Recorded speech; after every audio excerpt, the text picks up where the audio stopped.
আসসালামু আলাইকুম সকল খামারি ভাই ও বোনদের প্রতি রইল আন্তরিক শুভেচ্ছা ও অভিনন্দন।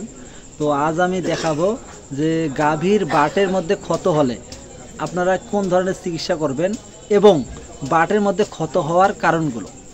তো বাটের মধ্যে ক্ষতগুলো এটা একটা কমন সমস্যা।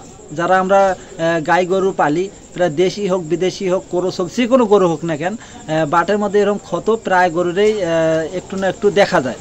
তো এর বেশ কিছু কারণ আছে। তো একটা হচ্ছে বাছুরের দাঁতের কারণে হতে পারে, তার দ্বিতীয় হচ্ছে আপনার ভাইরাস বা ফাঙ্গালের কারণে হতে পারে, 3 নম্বরে হচ্ছে আপনার রুক্ষ সূক্ষ্ম ত্বকের কারণে হয়ে থাকে।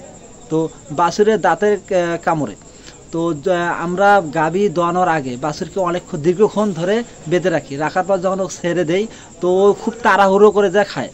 কারণ হচ্ছে অনেকক্ষণ দীর্ঘক্ষণ বেঁধে রাখার ফলে ওর শরীরের মধ্যে প্রচুর খিদা থাকে এবং সে ভাবে হয়তো বা তাকে বেশিক্ষণ খাইতে দেবো না, এই ধারণাটা নিয়ে সে দ্রুত খেতে শুরু করে। এই কারণে দাঁত লেগে বাছুরের দাঁত লেগে বাটের মধ্যে এরকম ক্ষত হয়। তো এরকম যদি ক্ষত হয় তো আপনারা ভিটামিন সি যুক্ত খাদ্য খাওয়াবেন, যেমন রেনা সি বা ভিটা সি, অথবা আপনারা বাজারে মানুষের সিবিট পাওয়া যায়, সিবিট আনি খাওয়াইতে পারেন।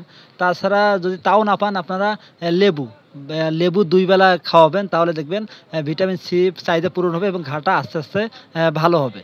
আর যদি ঘাটা একটু বেশি হয় তাহলে আপনারা এখানে ডেরেজেল এফার নামে একটা আপনার অয়েন্টমেন্ট আছে।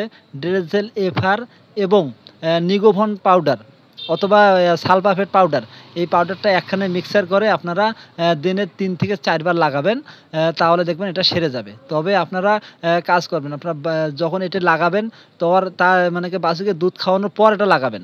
লাগানোর পর 2-3 ঘন্টা কিছু খাইতে দেবেন না। আর যখন 2-3 ঘন্টা পর আপনার যখন বাছুর আবার দুধ খাবে তার আগে আপনার তেনা বা গরম কিছু দিয়ে আপনার মুছে ফেলে দেবেন, তাহলে সুস্থ হবে।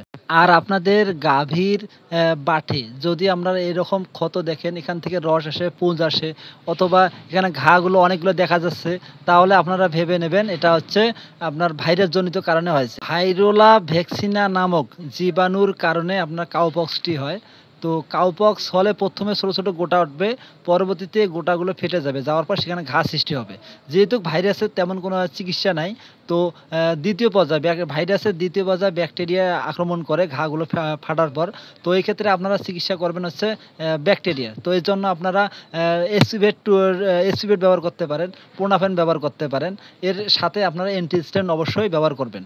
আর ঘায়ে লাগানোর জন্য আপনারা ড্রেজেল এফার সাথে অথবা সালফাফেট পাউডার, এই দুটো একখানে মিক্সার করে দিনে 3 থেকে 4 বার লাগাবেন। আর তার আগে আপনারা ভায়োডিন দিয়ে অবশ্যই দিনে 3 থেকে 4 বার পরিষ্কার করবেন। আর আপনারা খাওয়ানোর জন্য ভিটামিন সি অথবা আপনার রেনা সি অথবা আপনার লেবুর রস অথবা আপনার সিবিট, এগুলো আপনারা নিয়মিত খাওয়াবেন, তাহলে পশুটি খুব দ্রুত সুস্থ হয়ে যাবে।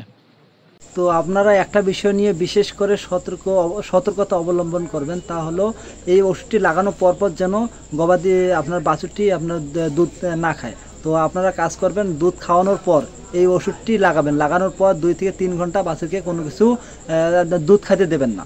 তারপর আপনারা কি করবেন, দুধ খাওয়ার আগে আপনারা তেনা দিয়ে বা যে কোনো জিনিস দিয়ে আপনারা ভালোভাবে বাটটা আবার পরিষ্কার করে নেওয়ার পর বাছুরকে দুধ খাওয়াবেন। আর না হলে আপনার ওষুধগুলো বাছুর খেলে বাছুরের অনেক সমস্যা হতে পারে।